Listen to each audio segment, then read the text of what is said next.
Very pleased to introduce our skill builder this June.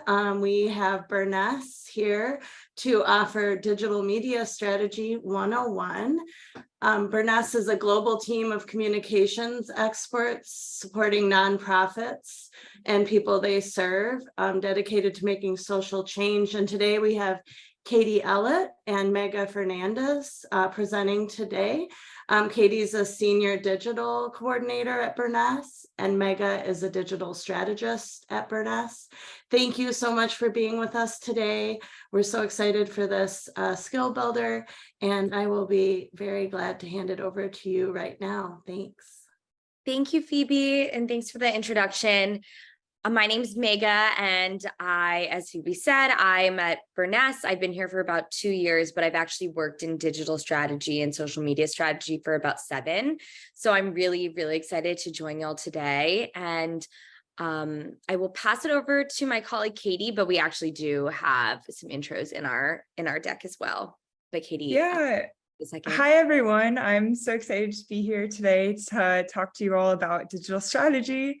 Like Mega, I've been at Burness for about 2 years now, doing content creation, video editing, analyzing metrics for reporting, and all of that. So we're really excited to talk to you today about strategy. Yeah, so I will go ahead and share my screen.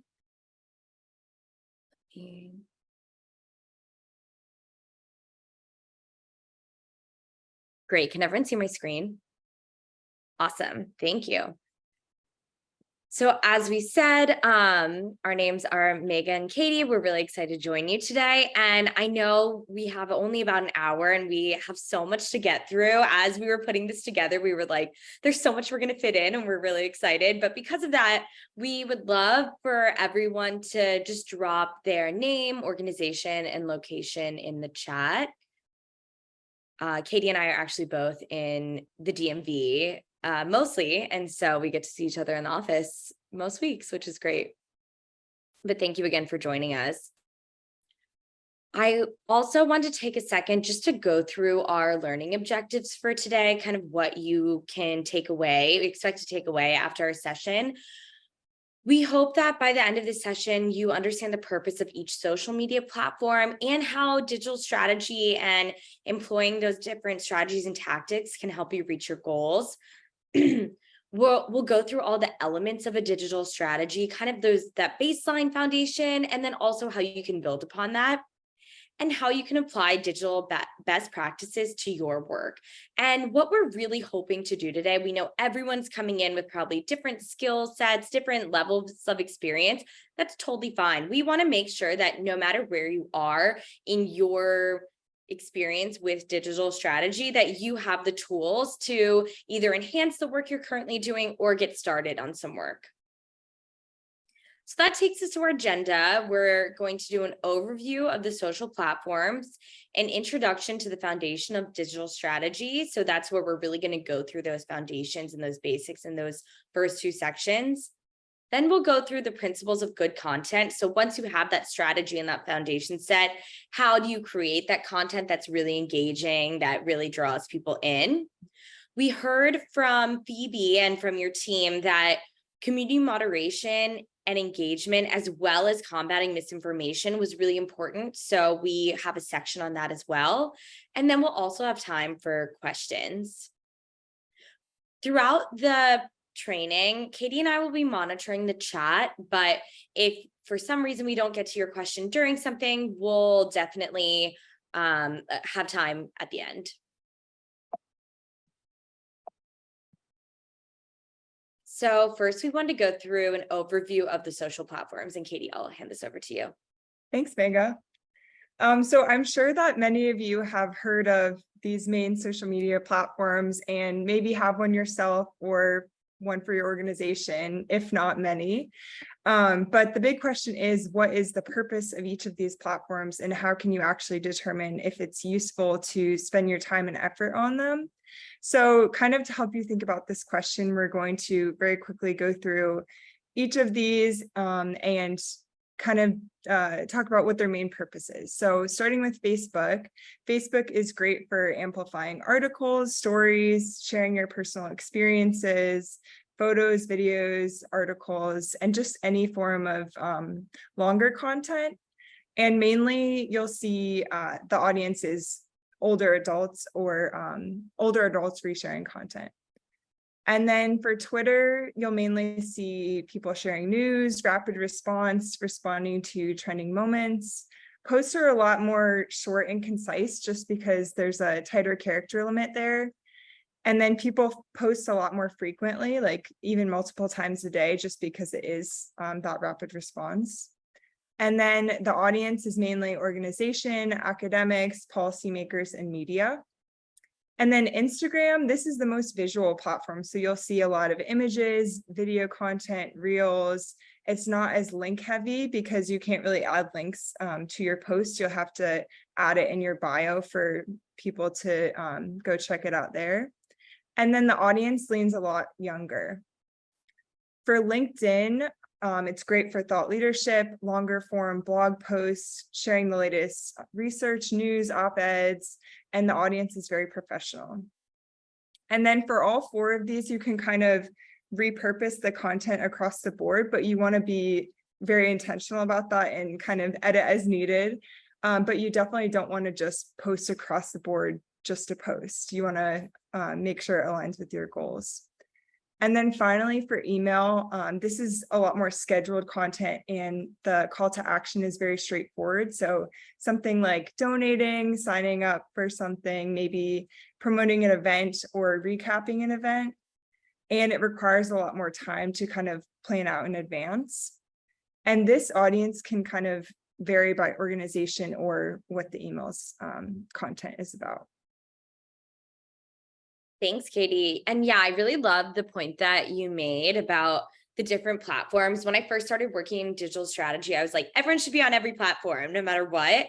And that's truly not the case at all. I work now with a lot of clients and their audience is mainly on Facebook. There's kind of no reason they would post on Instagram, or same with Twitter versus LinkedIn. So it really depends on your audience and who you're trying to reach.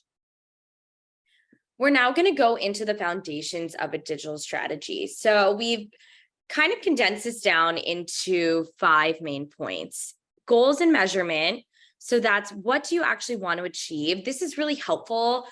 And this is kind of why it plays into the goals and measurement, because then once you have a goal in mind, you can actually work towards it. You can see if you're reaching it. Sometimes goals can be really vague. It's just like, we just want good social, but it's actually a lot more helpful to say by the end of this year, we want 1,000 followers. So we'll get into goals and measurement. Next, the audience. Who do we want them to reach and what do we want them to do? Again, this is where you're going to be really choosy in who your audience is. It doesn't make sense for every account to have 1 million people who don't really care about the issue. It makes a lot more sense to have maybe 1,000 followers who are really, really into what the topics that you're posting about. Next, platforms and tactics. So what are the actual ideas and solutions we're going to use to achieve these goals? Like, what are the things that we're going to do? What are the strategies we're going to deploy? And then content. And so it's, as we were talking about earlier, what's the actual content that is going to be out there? What are some of those best practices? And logistics? What resources do you need to get started? So starting with goals, and this is first, because it's so important. It's kind of how every digital strategy is built on. And when I say digital strategy, I don't mean that you have to sit down for a super long time and map this out. This is something that should probably come really naturally. What is a larger mission of your organization and what are you hoping to accomplish?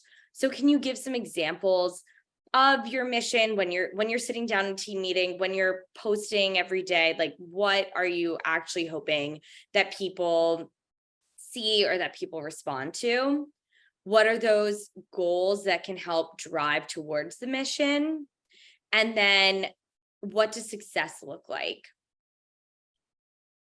So some baseline goals that we gave as examples are increasing awareness of your organization, increasing awareness of your issue or initiative, building or re-engaging your community online or offline, increasing your web traffic or blog traffic, or increasing your donations to meet a fundraising goal. So some examples of each of these: increasing awareness of your organization. That could mean we want to get this many followers in by the end of the month or end of the quarter, end of the year. Increasing awareness of your issue or initiative. That could mean that we want this many people to engage with our posts on this topic. And so we're going to post at least 50% of our posts on this topic. Building or re-engaging your community. Again, that could either mean followers online or maybe signups offline at events. Increasing your web traffic. That can be measured in driving your audience actually to your website or your blog. And then finally, increasing donations to meet your fundraising goal. So setting that goal and then working towards that goal as well. So here we have an example, and this is from the Eat, Learn, Play Foundation. And I really like this example because they gave a rundown to their audience of all of the things that they were able to do with the audience's help in the last year and what they're hoping to do next year. So this is like a really great re-engagement strategy for people who are maybe have never dropped off and have always followed along. So it's that like thank you, and people that maybe dropped off in donations but kind of want to weigh back in. And this also helps them to get towards those fundraising goals. So I loved this. It has a really nice feel to it, but also it includes pictures, it tags the organization. There are a lot of good parts of this post. So next is the awareness to action. So this is kind of how goals feed into each other. And so notice that the ones on the top are awareness and then the bottom are action. So the awareness actually feeds into the action. So when you increase awareness of your organization or increase awareness of your issue or initiative, once you do that step, you have the foundation to then ask your audience to click on your website, to donate, to like a post. You kind of can't do one without the other, or it's way more difficult. We kind of call this part of our ladder of engagement. It really makes a lot of sense to first get someone to like your page, to follow you, then maybe to get them to like your post, then maybe to donate. So these steps are really, really important. Next is audiences. So with this part of the foundation of a digital strategy is where you're really identifying who are the people that we need to reach to achieve our goals. So these are typically going to be people who have expressed some interest in the topics that you're talking about. So some questions to ask yourself are, who are we talking to? Who can help us make an impact? What do we want them to do?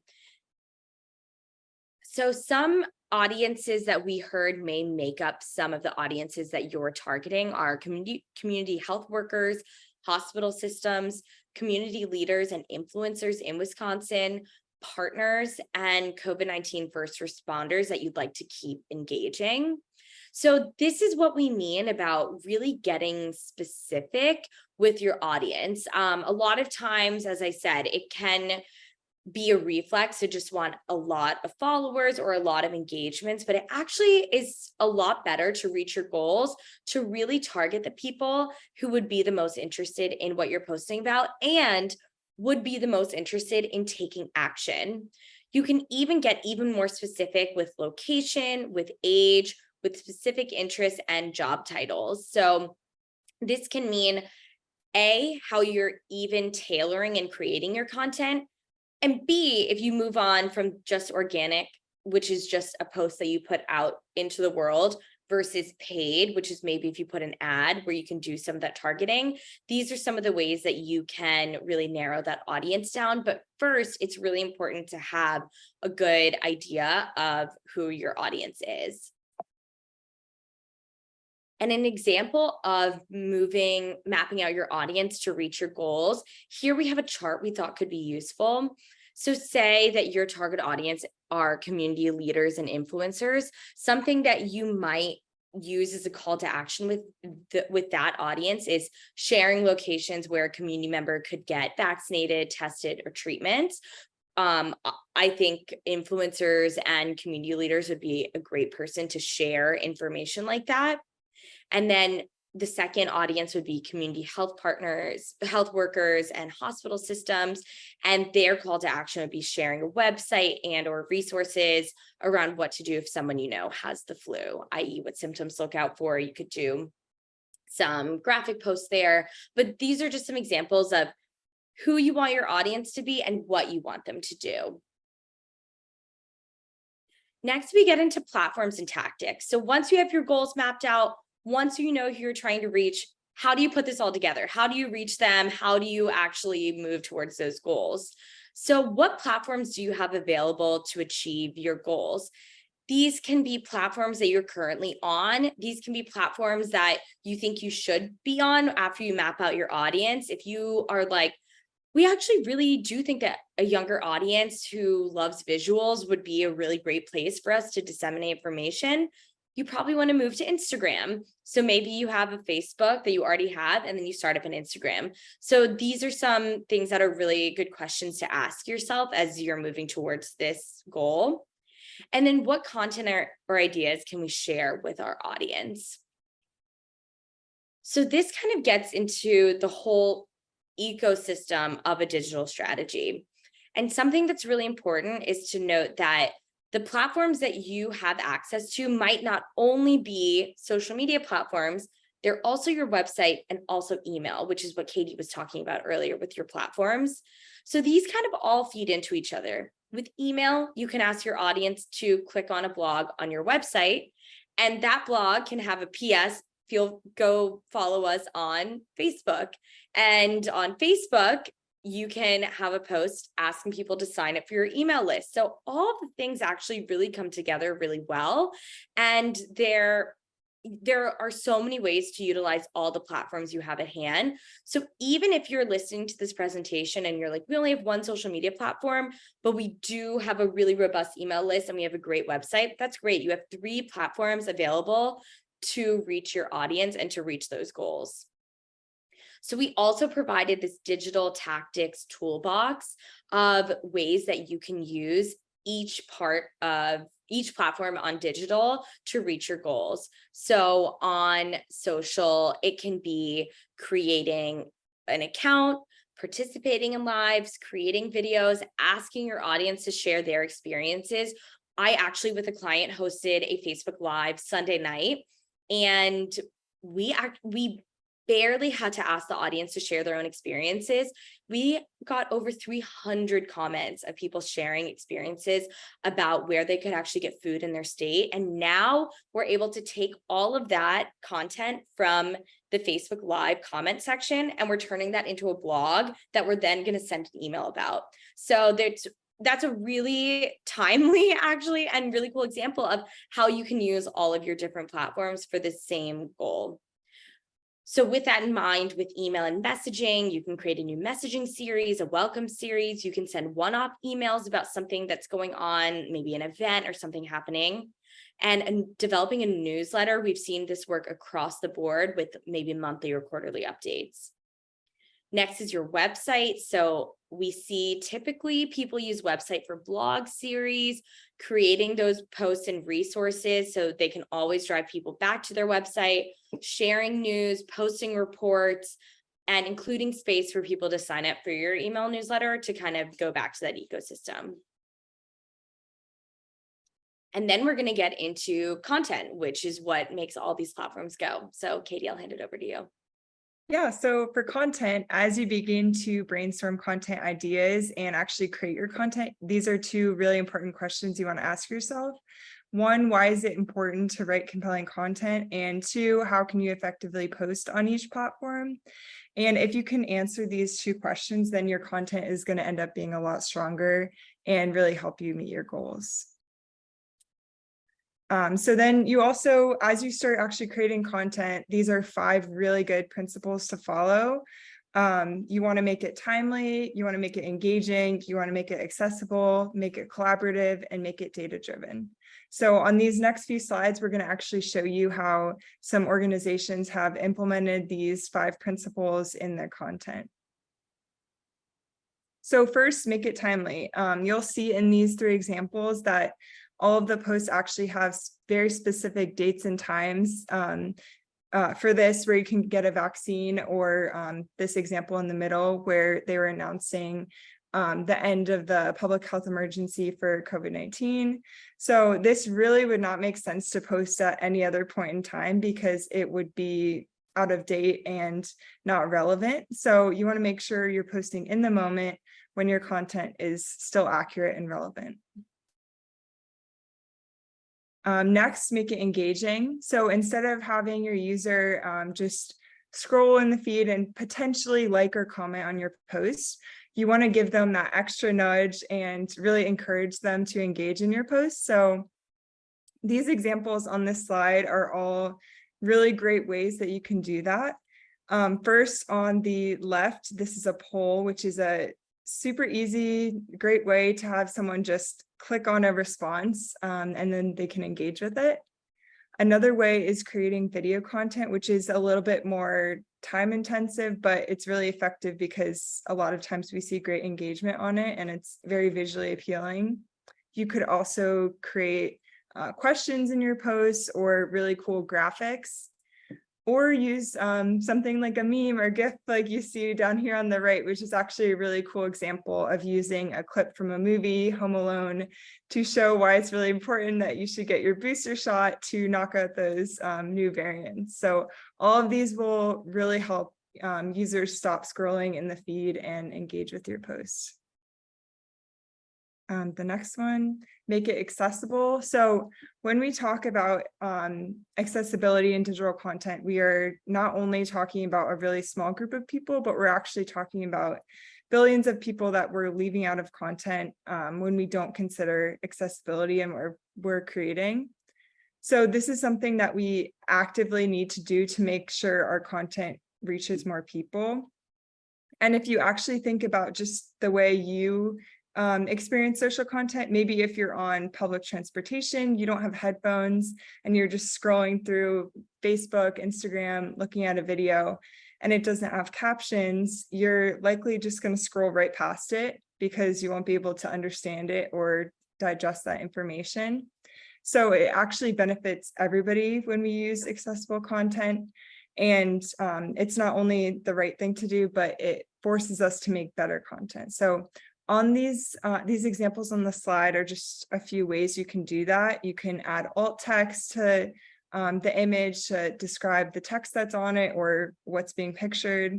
You can also add captions to your video, or you can, if your audience speaks multiple languages, you can create 2 different versions of a graphic. This one shows English and Spanish. And then you also want to be careful with placement and use of emojis. While it can be really great to use emojis, you never want to replace a word with an emoji, and you don't want to place a bunch of emojis in the middle of a sentence because it will make it harder just for the average person to read, but also for screen readers to read. So you want to place those at the beginning or end of a post. And then make it collaborative. So on social media, people really like to see people connecting and being social, which makes a lot of sense because it is social media.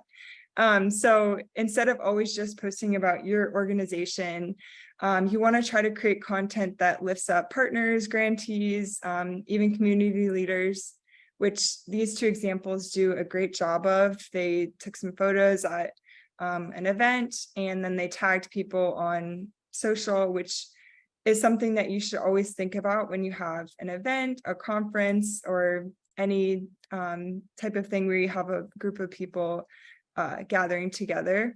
And then you want to make sure that you are tagging the appropriate accounts. Then finally, we have make it data-driven. Data doesn't lie. So you, by understanding what's performed well in the past, you can really make informed decisions about how to create future content. And we can do this just by looking at a few different metrics and tracking overall performance. At Burness, for most of our clients, we do monthly reports and track a few different metrics like followers, impressions, engagements, top posts by engagement. And all of that we take into account. How is this meeting our overall goals? And if it's not, then how do we readjust our strategy to meet those goals? And Thanks, then I Katie. think I'll pass it to Yeah. Mega. Thanks, Katie. That's all really super helpful. We heard that a lot of your platforms or a lot of you use Facebook to reach your audiences who are primarily there. So we wanted to do at least one little section on specific features of Facebook, things that you're maybe already using or things that you could start using. So first is creating a business page on Facebook. This is a really helpful tool because it's a really great way to get more followers. It's a lot easier to get followers on a business page than a regular page to kind of get that out there to market that. Secondly, you can have multiple page roles and different people accessing the page on your team's end. So that's really helpful from a logistical standpoint. 3, you have access to Facebook analytics. So as Katie was saying, reporting is so helpful to measure that success. So having a Facebook page is really vital to being able to get those analytics and to measure them month to month or quarter to quarter. So if you don't already, having a Facebook business page will be really helpful in the long run. Second is utilizing Facebook groups, whether that's joining groups or creating groups that include members of your target audience. People really utilize Facebook groups to share more information and also to receive more information, to share their experiences. They're really invaluable what you can get. A couple of years ago, I was working with a client and their target audience were young parents and caregivers of kids ages 2 to 8. And so we actually went on Facebook groups to really listen to what parents were saying and what they were looking for. And that's how we informed a lot of our strategies. So I just think you get so much incredible information from groups, as I said, either creating groups or being part of them. Next are events. You can use Facebook to talk about an event, to say that an event's coming up, to create an event on Facebook and invite people. So that can be an event that's online or in person. Or you can do a Facebook Live. As I said, I helped a client with a Facebook Live this weekend and it went so well. And they have so many great features. They'll let your audience know that you're going live. We had over 1,000 viewers just when someone went live. So they have a lot of really good features with events. As I said, you get both online or in person. Next, stories and reels. So typically people think that stories and reels are mainly for Instagram, but since Instagram and Facebook are under the same Meta bucket, you see a lot of those features on both platforms. We added a couple examples from stories and I really loved these because they utilize a new feature. Their audience members are probably going to click on this story to look at it to begin with, but they actually are utilizing the link feature as well. So people are going to their story and clicking out back to the New York Times website about, and I loved the hook of the food expiration dates you should actually follow. I thought that was really relatable. So they did a really good job there. And then next they use the poll feature. As Katie said, this is such an easy way to get engagement. What I've learned is that people engage with your post if you give them a really easy way to engage, and polls are that way. So with this, they're using that new story feature that really brings people in. They're directing people back to their page. Then they're asking people to engage and it's on the same topic. And then they're asking people to come back next week to see the results. So you're really getting that feedback loop. I really, really love this post. And this is something you can really utilize on Facebook as well. Ads. So on Facebook, you can boost a post, you can put money behind just a specific post and target it to people, or you can create an actual ad strategy and really use that paid side to get your post to your target audience. So this is a really great feature with Facebook. And organic posts. And as I said earlier, these are posts that you'll just post with no money behind them. But on Facebook, you can target those by location. You can actually, even with organic posts, target who sees the post. So that's another really great way to reach your audience. Another thing that we were told would be really helpful is a little bit of insight onto how to interact as an individual versus an organization. The two types of interactions are incredibly important. And since a lot of you might have your own personal accounts and then might also interact with some organization accounts or even run those organization accounts, we thought that this would be really helpful. So first we have staff as socializers. And so what that means is that staff members or individual account holders can really demonstrate that thought leadership by posting their experiences, their thoughts on a certain subject. They can build authentic relationships with other target audience members, and they can reach people that don't follow the organization. There are a lot of audience members who love following organizations and really will build that trust. But for the most part, we actually see that people are way more trusting of another individual's account versus a business or organization's account. So it is really helpful to use your individual account to get some of that information out there, or to even draw people to the organization by resharing some of the organization's posts. As we see here, we have this really great example of resharing a post from the Wisconsin Department of Health Services. And so this way, Paula's followers will see like, okay, she's sharing this, we trust her, so we also are going to interact with this post. But then we have the other side of this, which is the company page. So the company is the amplifier. So they can uplift thought leaders. They can also repost from the staff or individual's account. They can reach people who follow staff but don't yet follow the organization. They can have the resources to share more from events and tag people and individuals, which is what we see in this example here. So it's a really great way of that kind of two-way street and two-way partnership.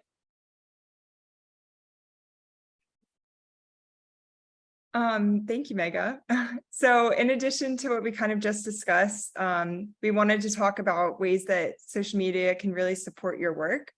So first, it's a great way to share your knowledge and information. This could be by sharing news, content from partners, promoting a conference you just attended, or speaking events.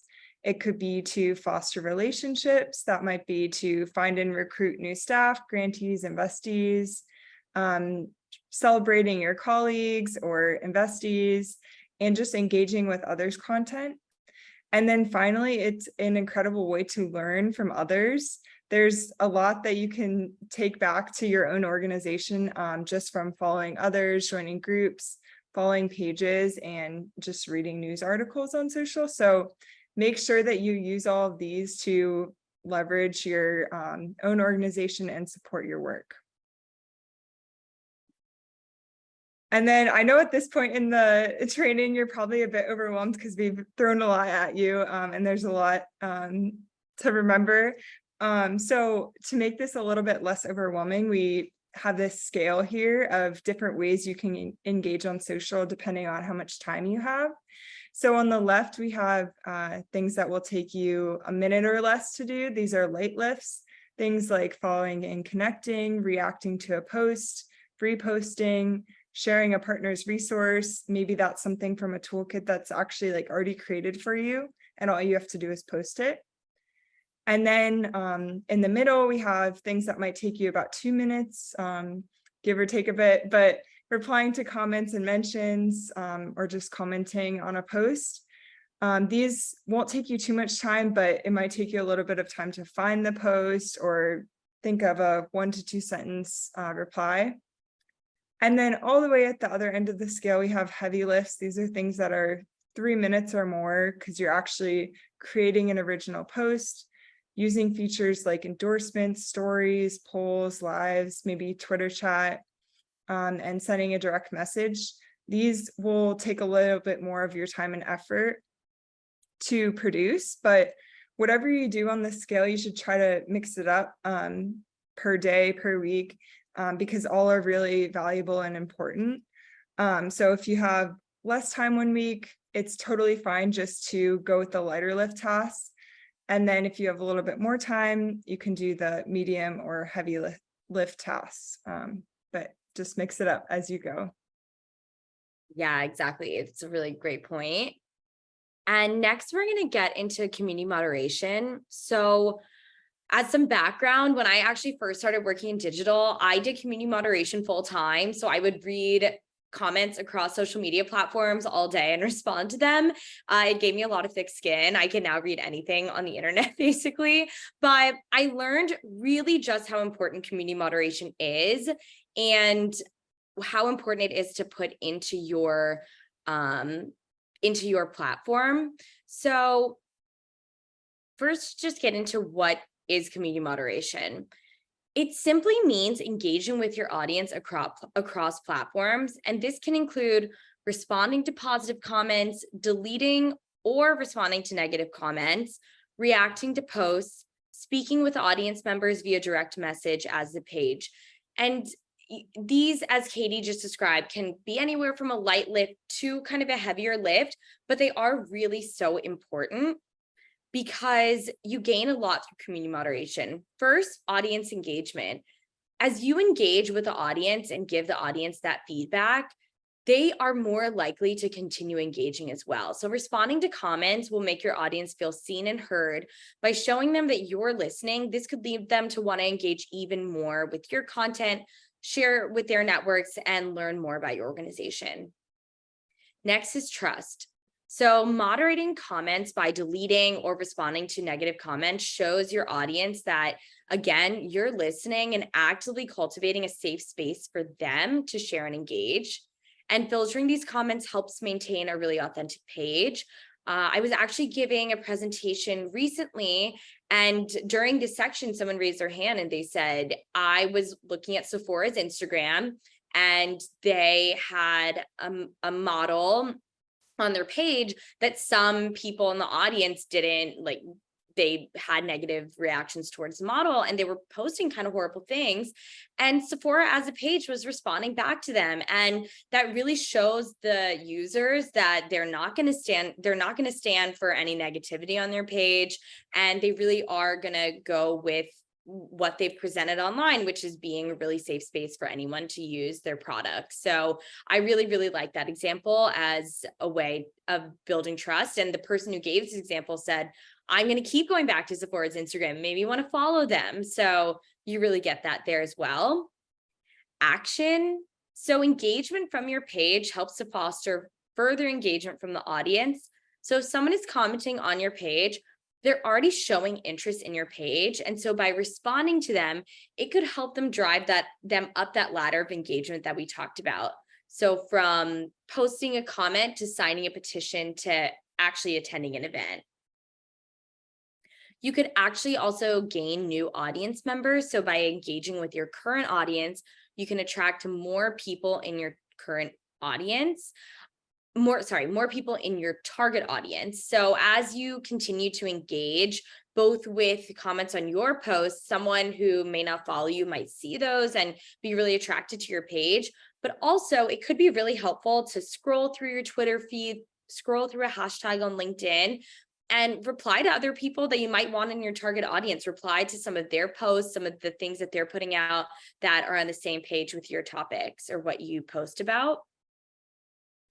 And you can also increase positive and constructive comments. So a lot of the times we hear community moderation, we think of negative comments. And as everyone knows, there is a lot of negativity on the internet, but there's also a lot of positivity as well. And so when you interact with posts that are positive or genuinely seeking more information, you're going to continue to foster a positive, more engaging environment. And as I said, I really seen this firsthand. And the other thing, especially on Facebook, when you comment as the page, your comment will go to the top of the comment section. So if someone commented something really positive or was actually just looking for more information and you direct them back to your website, that's the first comment that people are going to see. So I think that really sets the tone for the rest of your page. We also included some sample responses. And so if you're kind of looking for just a baseline foundation of, okay, we saw this comment, how do we respond? First of all, you should determine whether you should respond or not. If the person is using just profane language or violent language, those can either probably be deleted or ignored. But we have some examples of when you probably would want to respond. If someone is thanking you for sharing something or saying that they didn't know about this topic before, that's a really, really great opportunity for you to direct them back to your page and to interact with them. If someone, is saying this is a crucial topic, like you can affirm that and also direct them back to the website. You probably see a pattern here. There's a really good opportunity for you to use your social platforms to direct people back to your website. some of these examples are from things that I've seen. So someone might ask why you're posting about a certain topic, especially in the health space. I could see that popping up a lot of, why are you posting about this when this disease is also happening? Why, like, this doesn't make sense anymore. There's some good responses that you could post there. And another thing we heard is that there was some discourse across your pages on using certain terms like health equity. So we created a sample response to that of, how to respond to people who might have a negative response to the inclusive language that you're using, or maybe newer language that they haven't heard. And I think it's always really helpful to have community guidelines, to really put those together and maybe pin them as a comment or have them in your about section, because then you can always refer people back to your community guidelines. So we want to add in when you should respond. We touched on this a little bit in the last slide, but you always want to make sure you're responding to humans and not bots. We have a little section here on how to spot a bot. Usually they've been created recently or in 2016. That's when we saw a lot of bots come to be. The user has multiple emojis or numbers in their name. Like it's not really a real name. It doesn't make sense. There's no profile picture, or it's a stock photo. If you Google image, reverse search it, you won't find it, or it's like a stock image. They don't have many followers, but they follow a lot of people. Most of their posts are reposts, are not original. Their language is filled with typos, are not really easy to follow. Anecdotally, one thing I always saw on bot accounts that I thought was really funny is the bots would say proud wife or proud husband. I don't know why that like kept coming up, but it was like the bots were like, this is how humans talk. I didn't include that because that was just anecdotal. It didn't really have data behind it besides me, but I just thought that was kind of funny to share. So you always want to make sure you're responding to humans, because responding to bots really has no traction. Positive and negative comments that actually require a response. So if they're super off topic, or if they just don't make sense, you don't have to respond. And during a conversation between multiple users that might require a moderator. And the cool thing about this is, as you build that trust with your audience, the audience themselves might become moderators. So there was a time when I was doing this full time, as I kept responding to people, the frequency of having to do that became less and less, because other audience members were standing up for the brand. They were standing up for the topics that we were posting about. And so it was really cool to see that happening. You want to respond, if possible, within 12 to 24 hours, again, to build that engagement, to build that trust.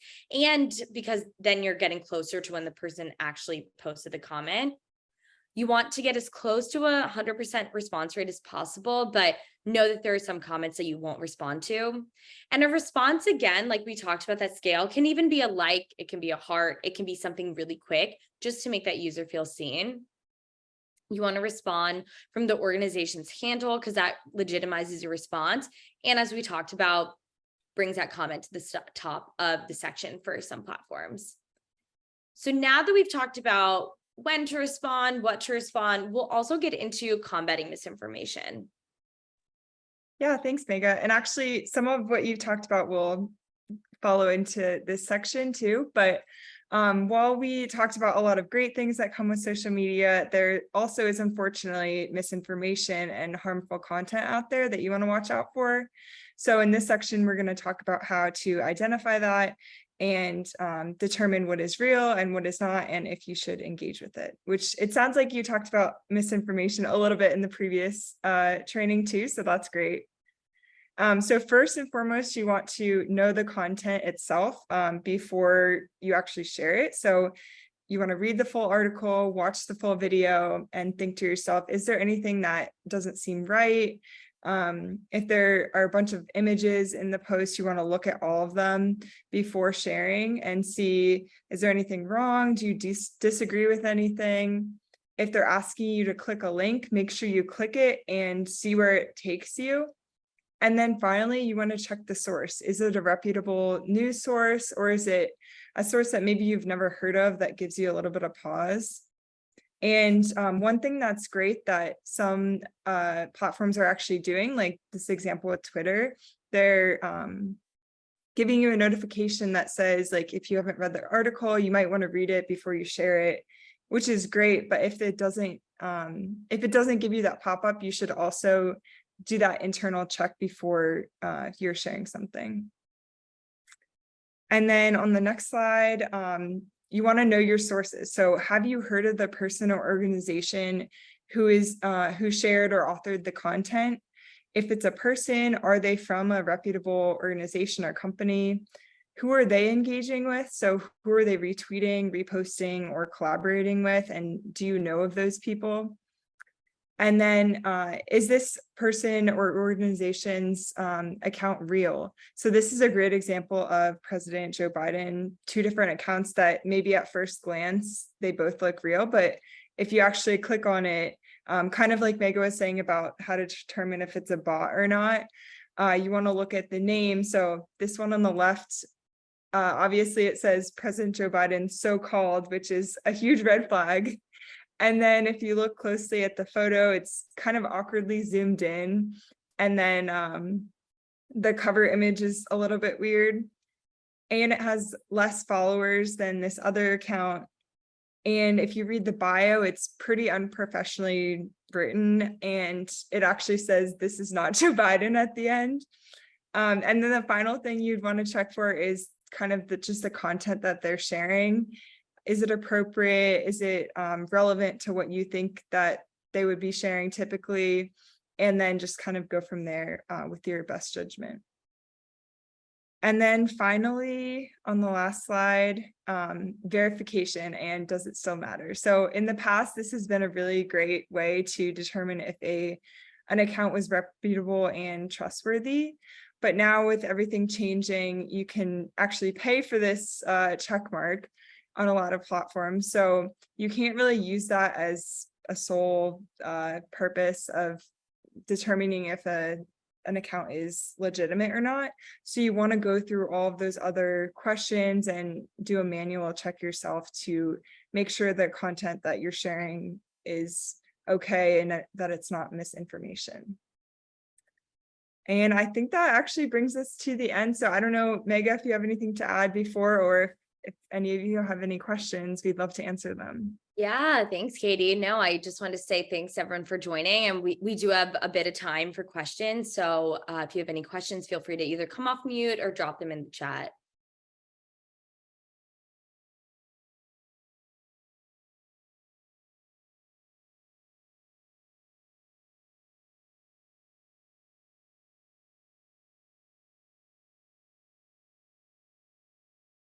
And as Mackenzie said, you'll be receiving all of the slides. I see, Jeff, you have a question.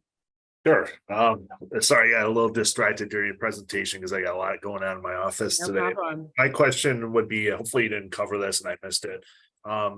We have a Facebook account and there's many debates about hiding or deleting comments in it. Did you guys cover that in there? If you did, can you give me a quick refresher on it? Yeah, of course. I can actually, maybe I can even go back to that slide. So I guess we mostly talked about this. So when you say there's a debate about deleting comments, what kind of comments are you deleting and why? What's the reasoning behind that? Well, we've never really deleted comments in our office, but others have. We've had comments that are purely misinformation. Sure. So and that's kind of the approach we take with it. If someone just disagrees with us, we don't. But some places have turned off all comments, which really limits the interaction. And I'm just wondering if you have strong feelings about that as a governmental, public health site that got a lot of attention to the pandemic, of course. Definitely. No, this is a really, really good question. There's always going to be an ongoing debate about whether to delete or hide or respond. I actually totally get where you're coming from. If something is blatant misinformation, it does make sense to hide it. But I would also say if someone has the time on your team, that could be a really great moment to say, like, this isn't true, and direct them back to either your website or another website. Maybe this isn't true, could come off as aggressive, but something along those lines of, this is actually what the CDC states, or this is actually what our research has shown. But if you don't have that time, I actually do agree with hiding comments that are blatant misinformation, because you typically don't really want that on your page. But I think the gold standard would be being able to respond. I also really agree with not turning off comments. You want to give your audience a place to sound out and really express their experiences and their thoughts on things. So I think it's important to keep comments open and really just use that time to respond to people where it's necessary. And responding might seem like a lot, but for the most part, it could take, as little as maybe 10 to 15 minutes a day. It's really just about carving out that time and maybe creating some templated responses on the front end. But I think you're well within your right to delete any comments that are completely off topic, or use like violent language, or really go against any community guidelines that you have or you might create. Thanks for the commentary. I'll make two more comments. One is that it's amazing how the followers will police some of this ourselves. Right. We just let them address it. Yeah. As long as what they're saying is appropriate. Sometimes if they're a little bit off, we'll support them and redirect a bit. Totally. But one of the challenges we face, and I think the reason why that question comes up about deleting comments and stuff, is about record retention laws that apply to government and those types of things. So legally, it's kind of a gray area as to how to accomplish that in a government setting. Thank you for that context. That's really helpful. I think that's maybe even more reasoning to then have that dialogue, or as you said, even as I was saying, hiding misinformation makes sense. You could, if you leave it up long enough, you could have an experience where another audience member comments back with the truth or with what's right, or someone from your team might have time to as well. So if there is a gray area and you are leaning towards keeping the comment up, I think either giving your audience the space and the tools to comment back, or you yourself or someone on your team commenting and saying like, this is actually the truth, this is actually what we're seeing. I think that's a really good opportunity to do that. Hi, this is Erin with Lafayette County. Mhm. Our core counsel said that we cannot delete because, Okay. all these wonder people that do their own research and Mhm. just want to argue Mhm. that it made it unfair for their views. So Got it. the only time we hide anything is if there's a threat or Sure. vulgar language.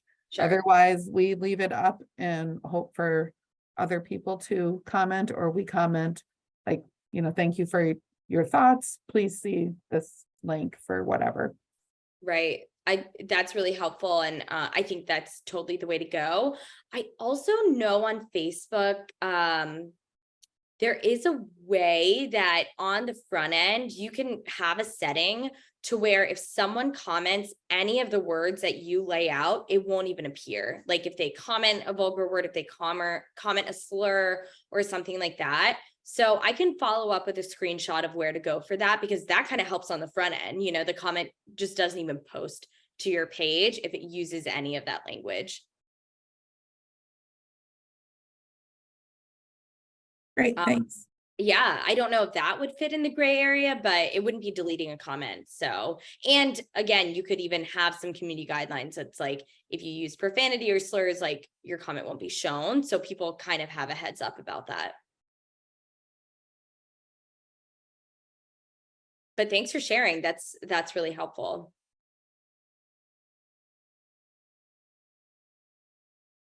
Any other questions? I'm going to check the chat. Do we have any questions from anybody else in the audience?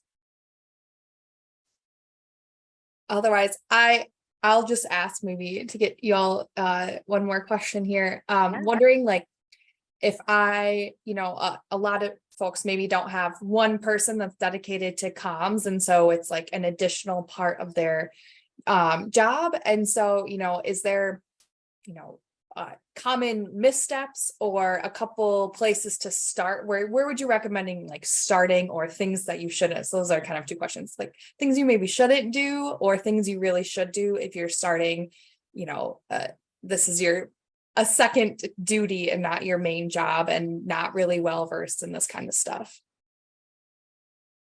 Yeah, that's a really good question. And I know there's so many teams where people are wearing multiple hats and maybe don't have the background in this. So that's a really good question. I can start off and answer, and then Katie, if you want to jump in, please feel free. I think something that is really helpful that I've seen and that I've recommended to people is really just carving out 15 minutes a day where you're not doing anything else. I know for even some people, their schedules are so busy that 15 minutes is a lot, but having that 15 minutes to go through responses, to look at your feed, to see what you would want to engage in or engage with is really helpful to have that dedicated time.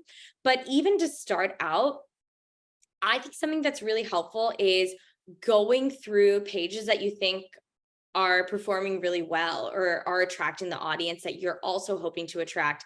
Going through those pages, seeing what they're doing and what's kind of working for them, and kind of bringing those in. For some don'ts, the number one is don't post just to post. I know that's it makes sense as a reflex of like, oh my God, we haven't posted this week. Like, let's just post. Only post if you actually have something to say or actually have something that you want to share. Otherwise, your page is going to go really stale really quickly. With most social media platforms, you should be posting often, but not at the expense of really posting repetitive things or things that you don't really care about. So that's my biggest don't post just to post. Really post if you have something to say, and something that's timely or something that you really think your audience members would want, because they're also giving you their follow, they're giving you their time. So you want to make sure that you're giving them the content that they kind of followed you for.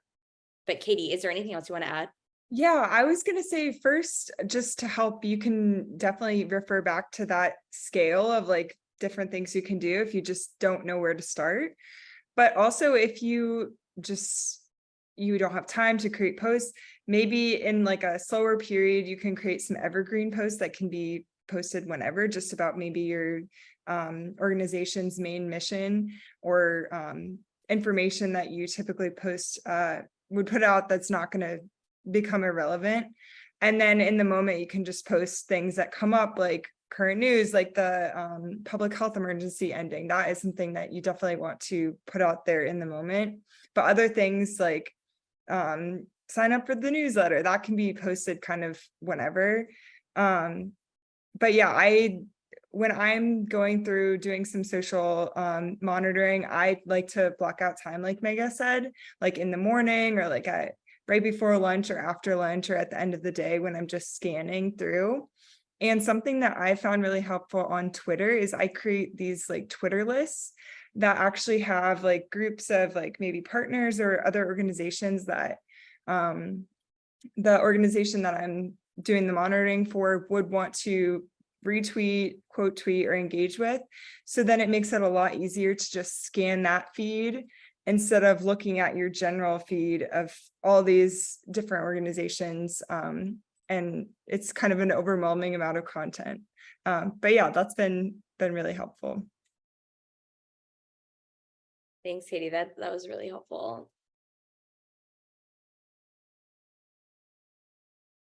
Anything else from anyone? Comment, question?